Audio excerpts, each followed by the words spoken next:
సుమన్ టీవీలో మీ personal and business promotions కోసం కింది నెంబర్కి కాంటాక్ట్ చేయండి. వైసీపీ అధినేత జగన్ కు మరో భారీ షాక్ తగలబోతుందా? జగన్ దగ్గరి బంధువు మాజీ మంత్రి ఒంగోలు వైసీపీ రాజకీయాలను శాసించిన బాలినేని శ్రీనివాసరెడ్డి వైసీపీని వీడేందుకు సిద్ధమవుతున్నారనే టాక్ బలంగా వినిపిస్తోంది. ఆయన ఫ్యాన్ పార్టీని వీడుతున్నట్టు ఆయన అనుచరులకు స్వయంగా చెప్పినట్లు తెలుస్తోంది. గత కొంతకాలంగా ఆయన పార్టీ నాయకత్వంపై తీవ్ర అసంతృప్తితో ఉన్నారు. ఈ సమాచారంతో తాజాగా పార్టీ అధినేత జగన్ బాలినేని పిలిపించుకొని మాట్లాడారు. చర్చలు అసంపూర్తిగా ముగిసినట్లు తెలుస్తోంది. వైసీపీకి రాజీనామా చేసే యోచనలో బాలినేని ఉన్నట్లు ఆయన సన్నిహిత వర్గాల ద్వారా తెలుస్తోంది.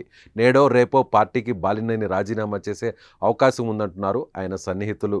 జగన్కు బాలినేని శ్రీనివాస్ బంధువు కూడా వైసీపీ రాజ్యసభ సభ్యుడు వైవి సుబ్బారెడ్డికి స్వయంగా బావ కూడా అవుతారు. ఒంగోలు అసెంబ్లీ ఎన్నికల ఫలితాలపై బాలినేని శ్రీనివాసరెడ్డి అనుమానాలు వ్యక్తం చేస్తూ ఇటీవల ఈసీని కోరిన విషయం తెలిసిందే. నియోజకవర్గ పరిధిలో 12 బూత్లలో ఈవీఎంలను వెరిఫికేషన్ అలాగే వీవీప్యాట్లను లెక్కించేందుకు మాక్ పోలింగ్ చేపట్టాలని పట్టుబట్టారు.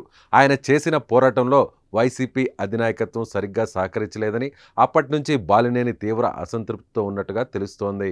ఇప్పుడు అది బయటకు వస్తున్నట్లు సమాచారం.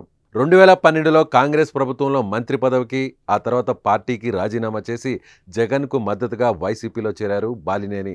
ఆ తర్వాత ఒంగోలు నుంచి ఉప ఎన్నికల్లో వైసీపీ టికెట్పై పోటీ చేసి గెలుపొందారు. 2019లో వైసీపీ ప్రభుత్వంలో 2.5 సంవత్సరాలు మంత్రిగా పనిచేశారు. ఆ తర్వాత మంత్రి పదవి నుంచి తొలగించడంతో తీవ్ర అసంతృప్తికి లోనయ్యారు బాలినేని శ్రీనివాసరెడ్డి. జగన్ బుజ్జగింపుతో మళ్లీ పార్టీలో యాక్టివ్ అయ్యారు. తాజాగా ఆయన రాజీనామా అంశం ఇప్పుడు తెర మీదకు వచ్చింది. మరోవైపు బాలినేని వ్యతిరేకులు మాత్రం ఇదంతా పార్టీపై ఒత్తిడి తెచ్చేందుకు చేస్తున్న డ్రామా అని కొట్టిపారేస్తున్నారు. బాలినేని రాజీనామా ఎప్పుడు చేస్తారన్నది పక్కన పెడితే ఆయన ఏ పార్టీలో చేరతారన్నది ఇప్పుడు ఉత్కంఠంగా మారింది. జనసేన అధినేత పవన్ కళ్యాణ్తో బాలినేనికి సన్నిహిత సంబంధాలున్నట్లు తెలుస్తోంది. అదే సమయంలో ఒంగోలు టీడీపీ ఎమ్మెల్యే దామచర్లతో బాలినేనికి తీవ్ర విభేదాలున్నాయి. ఈ క్రమంలో బాలినేని పార్టీని విడితే ఖచ్చితంగా జనసేనలో చేరుతారనే మాటలు ఒంగోలులో గట్టిగా వినిపిస్తున్నాయి. మరి బాలినేని పార్టీ మారితే ఏ పార్టీలోకి వెళతారు? లేకపోతే జగన్ చాణక్యంతో పార్టీ మారకుండా ఉంటారా?